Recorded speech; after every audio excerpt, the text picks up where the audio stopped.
भर्गो देवस्य धीमहि धियो यो नः प्रचोदयात्। सभी भागवत प्रेमियों को राधे राधे। आइए आज हम पुनः भागवत कथा रस का पान करें।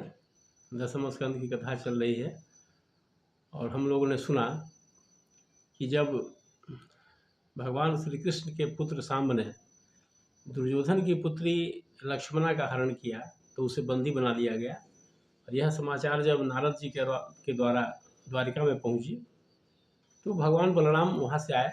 वे नहीं चाहते थे कि दोनों परिवार के बीच युद्ध हो, कुरुवंशियों के बीच और यदुवंशियों के बीच। तो भगवान बलराम जी आ गए वहाँ, उनकी पूजा की गई, बहुत कौरवों ने स्वागत किया। और उसके बाद बलराम जी ने उग्रसेन जी का संदेश सुनाया, जो राजा थे वहाँ के द्वारिका के। तो उन्होंने उग्रसेन जी का संदेश साफ साफ शब्दों में सुना दिया कि महाराजा उग्रसेन नहीं चाहते हैं कि दोनों परिवारों के बीच तनाव हो, किसी प्रकार का विवाद रहे। इसलिए आप लोग सांब के साथ लक्ष्मणा को विदा कर दीजिए। सबसे अच्छा वही रहेगा कि नववधू को हमारे साथ आप भेज दीजिए। लेकिन यह संदेश कुरुवंशियों को अच्छा नहीं लगा। वे बड़े तमतमा गए और उन्होंने स्पष्ट कहा बलराम जी के सामने कि मेरे ही कारण तो आप लोग सब कुछ हैं, नहीं तो क्या होते आप लोग। क्या दुर्दशा हो रही थी द्वारिकावासियों की। और बड़े अपमानजनक शब्द उन्होंने कहे कुरुवंशियों ने बलराम जी को।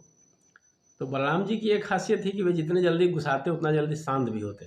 उनको गुस्सा भी बहुत जल्दी आता था। तो स्वाभाविक है, कोई किसी का अपमान करेगा तो गुस्सा आना स्वाभाविक है।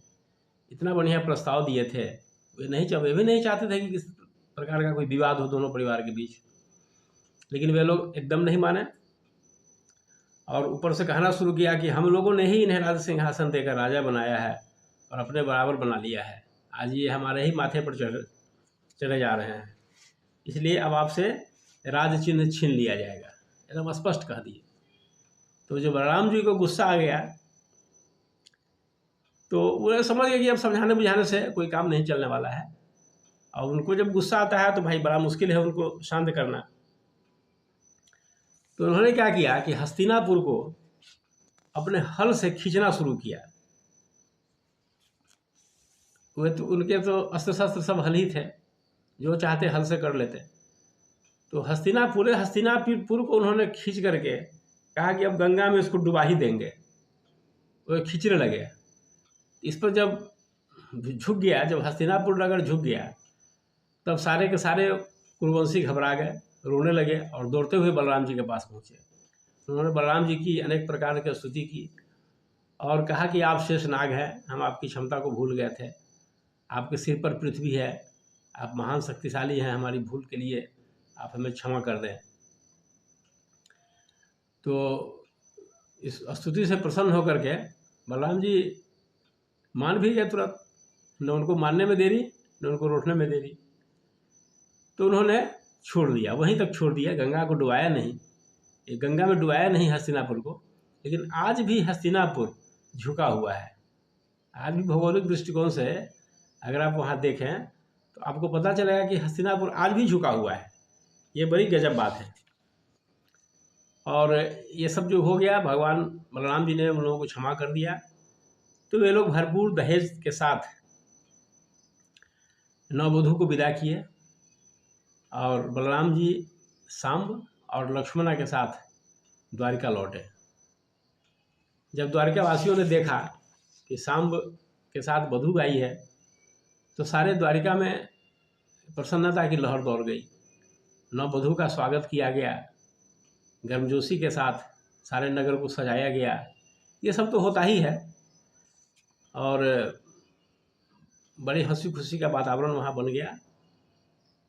सांब दूल्हा बन गया, लक्ष्मणा दुल्हन बन गई।